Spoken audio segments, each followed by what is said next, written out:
I was discriminated against all my life because of my golden child sister. Finally, I got my sweet revenge on my wedding day. I faced discrimination my entire life because of my golden child sister, and she even tried to walk down the aisle at my wedding. Finally, I got my revenge. My parents always favored my sister, and it was far from subtle. If she accused me of something, they'd believe her and punish me.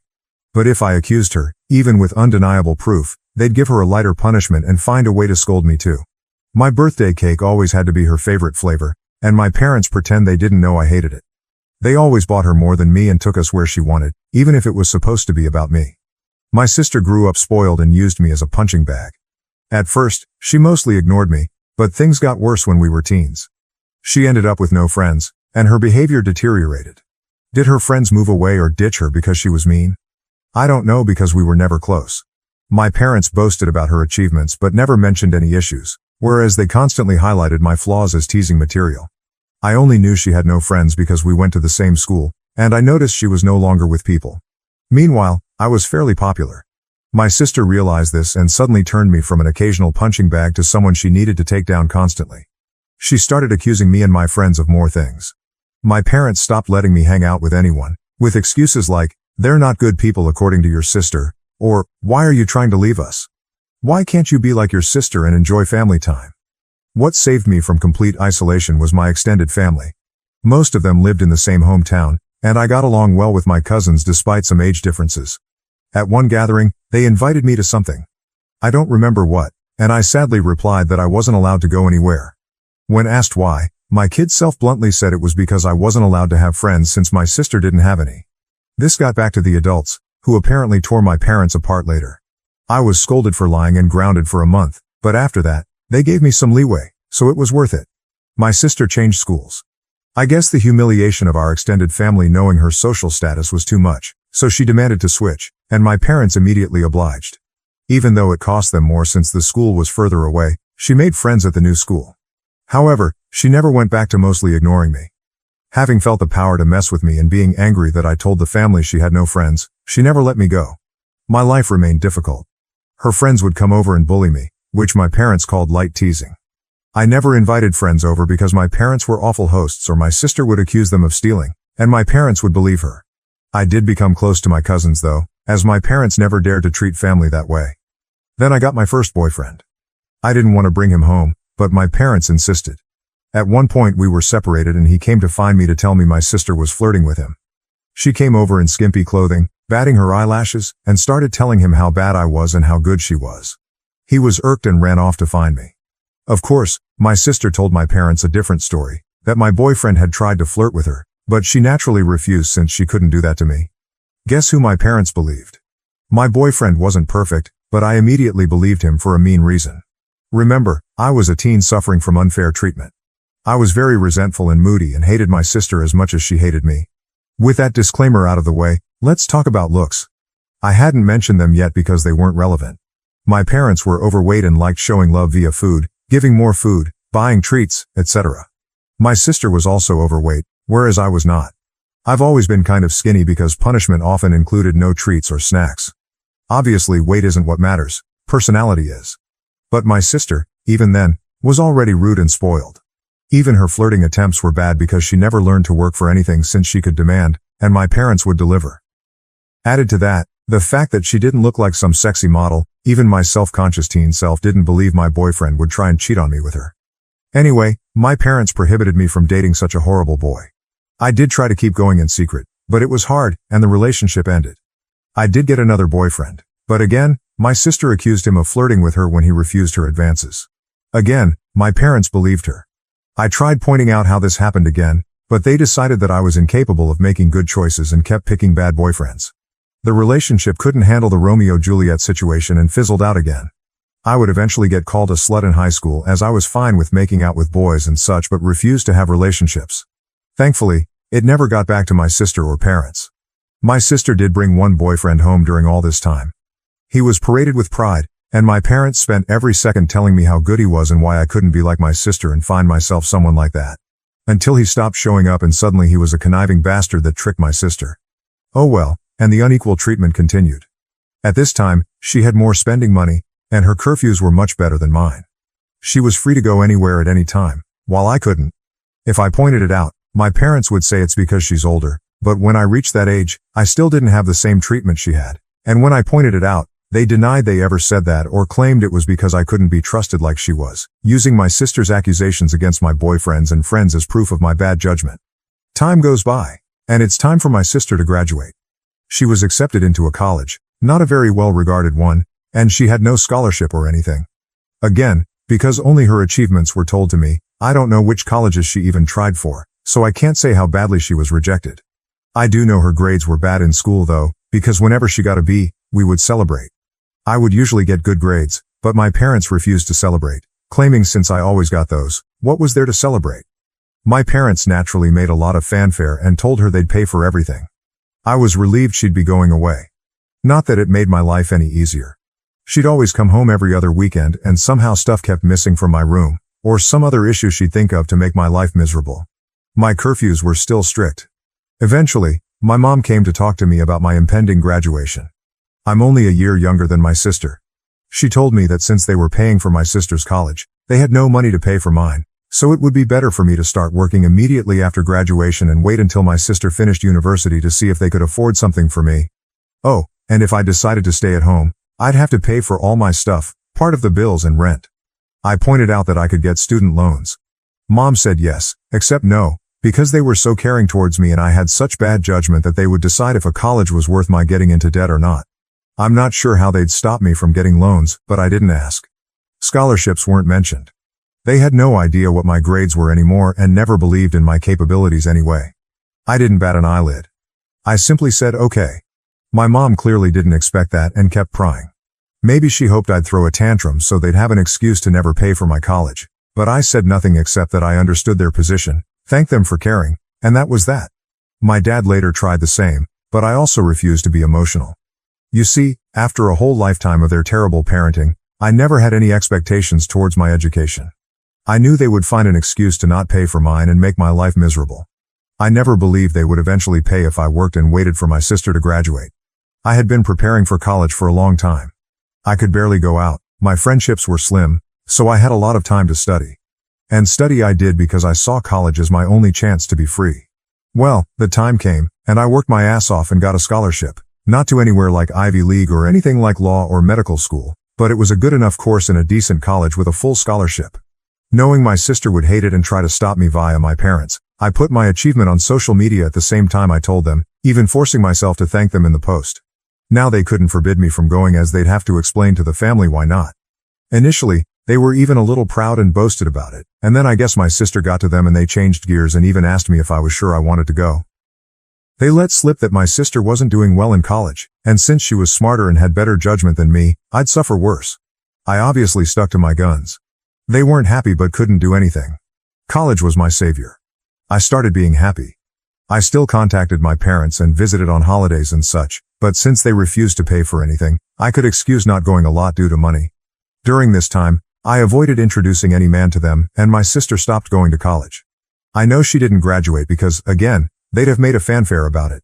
She moved back home, paying no bills or rent, but it's different, my parents said, and started working at the same company as my mom, obviously thanks to my mom pulling strings.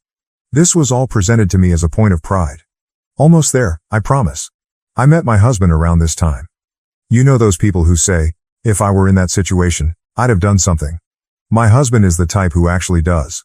I'm the type who is meek and a doormat in any situation and then can't sleep at night wishing I had done something, had thought of something witty to say, etc. I'm the person who can't help but cry when I'm angry.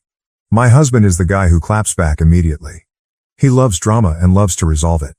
He's the guy that if he doesn't immediately reply to a slight, you better start worrying because he won't forgive and forget, he's just doing something worse for revenge. He's the one who wanted me to post here and wanted to post on a nuclear revenge board too, but decided what we did wasn't nuclear. People were baffled that I got together with him, but just because I was incapable of acting like him due to my upbringing, it didn't mean I didn't like it. I love that my husband does what I can't, and he treats people well as long as they do the same to him. When we discussed marriage, we decided we didn't care much about the ceremony due to our budget as we'd rather spend on a dream trip to Europe for our honeymoon. As for where to do it, since his family was spread out and mine was still mostly concentrated in my hometown, we decided to do it there. We weren't living too far off either, so we could take some long trips during the weekends to manage stuff. Plus, there was some work flexibility, so we could stay in my hometown for a bit too if needed. We sent out the engagement announcement and the save the date for a few months later. At this point, my parents naturally demanded to meet my man. I wanted to grow a spine and refuse, but was having a hard time. The distance had made me think maybe my parents weren't so bad. Well, my husband looked like I had canceled Christmas when I told him I would at least ensure they were never alone with him. See, he had been getting ready for this. He even bought a high-quality recorder he could hide in a pocket to record it all. He was stoked thinking of all the ways he could refuse my sister's advances, insult her, and then spread the recording of her attempts to my family. So off he went alone and excited to meet them, and came back later euphoric. Babe, you won't believe the awful things they wanted. Babe, we can screw them over so bad. There's so many possibilities. I was confused and wanted to hear the recording, but he smartly told me it was better to listen to him first or else I'd misunderstand him. Well, he went there, and instead of flirting, my parents and my sister sat him down. After some grumbling about not being okay with him, my judgment, etc., they proclaimed they were willing to pay for my wedding on one condition. My sister would walk down the aisle. My parents insisted that my sister would walk down the aisle at my wedding first, in a wedding dress. Their excuse was that it wasn't okay for a younger sister to marry first, so it was only fair if my sister at least had the experience of it, at my venue, with pictures being taken, in the dress, and she'd even have a cake later. My husband will now type his part. Hey, vengeful husband here. Hell hath no fury like a pro-revenge instant karma nuclear revenge lurker when his beloved is scorned. That said, as much as my wife, she's my wife now, paints me as this quick-witted dude, I admit my neurons all but short-circuited when those folks legit suggested that crap like some sort of great gift. Even Troy would rather take in the horse a second time, methinks. Alas, after my brain rebooted, I did have a whole list of insults ready to spew out, but something in my soul whispered in my ear like the devil, string these idiots along. So I said I needed to think, see how my wife, back then fiancé, would react, and then ran out of there before I could give away my nefarious plans. Back to me, the wife. So my husband sincerely recounted how my parents wanted even my wedding to be about my sister, with a grin on his face and the recording to prove it. I was shocked. The distance had softened how badly they treated me and I thought even they wouldn't go so far. Thankfully, my husband insisting on the angle of revenge helped me not go to a bad headspace. We had a blast thinking up ways to screw them over, from ridiculously outlandish to what we thought was feasible. We then called his much more level-headed brother when we decided on a plan. It involved having 2 venue addresses, giving them the wrong one, etc. Well, the level-headed brother scolded us for it. While he acknowledged he would never be able to convince us to avoid retaliation, he at least showed us that something like that would be hard to pull off. Some of our other ideas were also at risk of getting us sued, so we eventually settled for the most benign plan, act like we agreed, but then hire security and don't let her in. Obviously, if that was all, it wouldn't be pro-revenge. The rest is mostly my husband's doing, but he wants me to do the honors. So here goes. Just important to mention, everything he did was previously discussed with me, and they were our mutual ideas. He went back to my parents, said he probed and thought I wouldn't be down with it. However, he didn't see the issue and, not wanting the family to fall apart, would be down to help them do it. He pointed out that I don't like conflict, so if I was surprised with it, I might not throw a tantrum in front of all the people. On the other hand, marriage is a big thing, so who knew if I'd lash out? Thus, he suggested a compromise. They'd help pay for stuff. This way, I would feel even more pressure to not say anything, as not only would we be public with our families there, but I'd be grateful for the help they gave. He said my parents looked shocked, and my grown sister literally started skipping with joy like a kid, so it was accepted. Importantly, my husband also claimed that due to some bad judgment and past boyfriends, these words were all my idea and I'm so proud of using their words against them. I was distrustful and controlling and liked to check his phone and stuff to ensure he wasn't cheating on me. As such, it was imperative that nothing of this plan was ever put in writing. For any discussion pertaining to my sister walking down the aisle before me, he'd go over to their house to talk. And so began the months of deception where my parents and sister thought they were tricking me, while my husband and I were milking them. Rather than paying for the wedding, they lay low. Of course, my parents wanted input in everything, including some things that meant a lot to me, like the songs and color palette. My husband would convince them to let it go to keep me in line, but since we never really cared for the ceremony to begin with, everything else was fair game, or so they thought. Here's what we did. We'd go to check the drink and menu options and then accept the lowest or second lowest priced option. My husband would then secretly take my sister there to try it out and then sigh and say, "It's a pity we don't want to abuse my parents' goodwill, so we won't get the best options." Cue my sister demanding my parents pay for the best. My parents would then tell me not to worry and they'd pay for the most expensive option. The same was done with the photographer and flowers. My husband handed my sister a bouquet of the flowers we wanted and then sadly expressed how I wanted some other tasteless flowers. Cue my parents telling me they wanted us to go with said flowers and they'd pay for it. When it came to the wedding dress, we hit a minor snag. My parents wanted me to use a hideous dress. Okay, it wasn't outright hideous, but it wasn't my style and wouldn't look good on me. We had planned on saying yes and then simply not using it, but my mom sent me a message about it, so there'd be proof I said okay. We had to go with me refusing to text and standing my ground. My husband went over there and said he'd see what he could do. My sister suggested ruining my desired dress so I'd be forced to wear the other one. He pretended to agree. During all this time, they kept communications outside any text. We made sure that happened by having me reply to my sister when she tried messaging my husband. This solidified the uncontrolling and neurotic claims my husband was making, so they believed it and never risked anything in writing. Some people might not like the thought of their partner going around and talking badly about them to family, but I'm such a doormat that the thought of being painted as this controlling and dangerous person is extremely funny to me, and I egged him on to do it. I guess I have a warped sense of humor. Oh, and my sister did try to flirt with him, but he acted conflicted to really sell that he was with them. My husband would pretend to tell them things without my knowledge, but he never told them we hired security. It was really funny. My husband and I, who had sincerely considered a courthouse wedding to focus costs on our honeymoon, ended up having this extravagant, expensive wedding and barely spent a dime. We called it back to pay for emotional damages from my parents. I think my husband, okay, he just confirmed I'm right, was enjoying the whole trick more than planning our wedding. I didn't think it was possible to witness a guy beaming at the thought of wasting his whole Saturday doing a car trip to discuss wedding details with his in-laws, but here we are. Soon the day came. The plan my parents, sister and husband had come up with was to wait until everyone was seated since the bride always comes out late. They'd have my sister arrive at that precise time to avoid me seeing her and trying to stop it, and she'd walk down the aisle. By the time I heard what happened, it would be too late to do anything. As for my dress, we saved some of the leftover fabric from my dress alterations. My husband took that to my parents' place, my sister still lives with them, and showed them as proof he'd ruined the dress, then said he had to go back to me as I was raging and he needed to calm me down.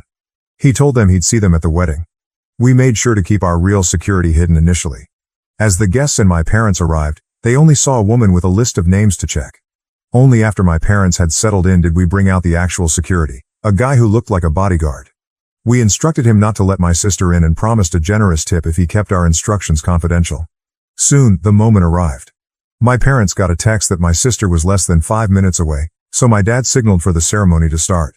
My bridesmaids had been prepped to follow his lead, so they did without checking with me. After they all took their places, my dad stood at the entrance, waiting for me. During this, a friend not in the wedding party texted me to get ready, to avoid suspicion if my husband or bridesmaids started texting. This friend, my husband's ally, was as eager to stir drama as he was and didn't mind not being a bridesmaid. As soon as my dad took his position, the bridal song began. The doors opened and I entered. My dad was shocked to see me. He tried to look behind me but couldn't see the venue entrance from where we were, so he had no idea what had happened to my sister. Then his phone rang. I saw the caller ID, and it was her. He left me with a mumbled, "Something came up." Gasps and confusion filled the room. The friend on the plan loudly asked what happened. I lied and said tearfully, "He told me it wasn't supposed to be me there." My husband and I had agreed that if my dad abandoned me, I should say that to make him look as bad as possible. The tears weren't just acting. I was genuinely hurt and trying not to cry. The friend then loudly asked, "What did he mean by it shouldn't be you?" So that everyone could hear and spread it. Then she said, "I will go and check," and ran off. We planned this so she could create chaos with the security and prevent my dad from returning to stop the ceremony. Eventually, my mom also left. At this point, my husband's dad quickly ran over and took my arm. He'd been forewarned he might need to. His desperate run to me made me smile. I walked down the aisle to whispers as people discussed what had happened. Some left to check as well. When I reached my husband, all was well. He comforted me, joking that my sad face was so real I deserved an Oscar and reassured me he'd deal with my parents for what they did. We got married without any further issues. My parents didn't come back. I noticed a lot of people leaving and returning during the party, but no one dared tell me what was happening. Someone whispered in my husband's ear and he went out. He returned later with a thunderous expression but whispered to me that he needed to go hide before he broke character and started smiling. It worked. Here's the summary from friends, family, the security guy and my husband that I got afterwards. My sister arrived in a wedding dress. The security refused to let her in as we had agreed. He told her she must be at the wrong venue because there was already a bride. Yes, we tipped him very well as promised. My dad tried threatening him with the police, claiming he'd never heard of him, so he couldn't be working there. The security agreed to call the police since he was hired by us and was just doing his job. My dad realized it would be too late and tried to demand that he let my sister in. At this point, the friend came over, started shouting and insulting my sister, and asking what was going on, basically stalling. My mom soon arrived, followed by others. By then, the wedding plan was ruined. All my parents could do now was damage control, as everyone who learned about it was horrified they'd try to pull it off. People started screaming and berating them. The three naturally said it wasn't a secret and blamed my husband. When he was called over, my husband put on his best confused look and denied everything. To quote him, "Gaslight, gatekeeper, girl boss, LOL." He denied ever agreeing to such a ridiculous plan. When they insisted he demanded proof, and of course, they couldn't provide any. All the text exchanges they could show were about normal wedding decisions. My sister was scream-crying and apparently sat on the floor kicking her legs like a child. My dad looked like he wanted to hit my husband, but security and other people held him back. Naturally, they claimed they had no proof because my husband told them not to text. My husband laughed and said, "Wow, how convenient, huh?" Then he repeated, "Why would I ever agree to something so messed up?" He ripped into them about being terrible parents and said he wasn't going to let their stupid plans and lies ruin his wedding, then went back to me. No one believed them. The venue had cameras, but they wouldn't show me the recording as it was only for security purposes. However, some people filmed parts of it. Watching my parents and sister get torn apart by everyone who came out to see the drama was delightful. After years of being accused of things and not being believed, seeing them get a taste of their own medicine was one of the best wedding gifts. My mother was crying, my dad kept changing from purple to white, and my sister was still on the floor crying and screaming. They kept insisting that my husband was in on it, but people kept asking why he would agree, why there was no proof, and why they wanted my sister to do this at my wedding. They had no good answers. Eventually, they were told to leave and had no choice but to do so. My dad apparently had to drag my sister up as she refused to leave the ground. Again, people said nothing to me all night. I guess they wanted to spare me, and maybe it's because I was the bride and not just a guest for once, but it did feel like everyone was making an extra effort to be nice, positive, and excited about everything. My husband says all the expensive food and drinks they were eating certainly helped, LOL. We had a blast. My husband kept up the forced angry face for only a short while before breaking out in smiles again. After that, we went to the hotel to catch some sleep before heading off on our honeymoon. Speaking of which, my parents did try to pay for our plane tickets, but we thought that was risky as they could try to cancel them or something, so we refused. Since then the three of them have tried to contact me. I've refused calls because my husband insisted on keeping a paper trail, a smart move because my sister eventually messaged me. I won't repeat what she said as it was very unhinged and didn't make much sense, but the important part was that she blamed me for her humiliation. Called my husband a two-faced snake who fooled them for months. He wants to print and hang that on our wall, LOL, and hoped, but was also certain, that I'd get cheated on by him. She even suggested he was cheating on me with her. My husband took my phone, screenshot the call logs, my sister's messages, and some messages from my parents demanding I pick up the phone, and sent it all to our family group chat.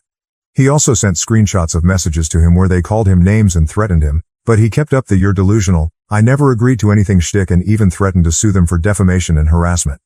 He wrote a message in the group chat begging my family for help as I was now being harassed by them constantly. He pleaded with them to stop my parents and sister from ruining our honeymoon after they failed to ruin our wedding. He ended with a request that they not share our locations to prevent my parents from sending my sister over and claiming he had somehow agreed to pretend to sleep with her in our honeymoon suite, LOL. My family assured him they'd handle it, and since then, we've had peace. My husband is a bit disappointed that my sister didn't disobey so he could call her out again while tearing her a new one. We'll see if the peace lasts. All in all, while I would have preferred a normal, loving family at my wedding, at least for once in my life they not only failed to ruin something meaningful to me, but I got back at them. Extra info: do I know why they treat me like this? I've been asked this question a lot, so I assume you all will wonder the same. I've pondered this all my life and still don't know. I tried asking when I was young, but they denied any difference and scolded me for being spoiled, so I stopped trying. I've considered many possibilities, but based on my observations I think it's this. I was unplanned. They took a while to have my sister, so she was not only wanted but also like a miracle child after so long.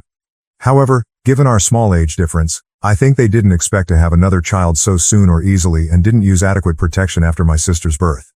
Maybe they didn't realize my mom was pregnant until it was too late, So they were saddled with an unplanned baby while still dealing with a newborn.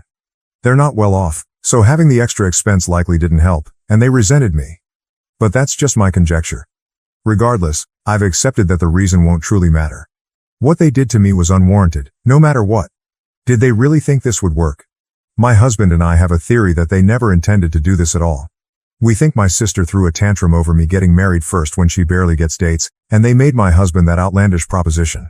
They didn't want to pay for my wedding and didn't think we'd accept or that it would even look good for them to do it.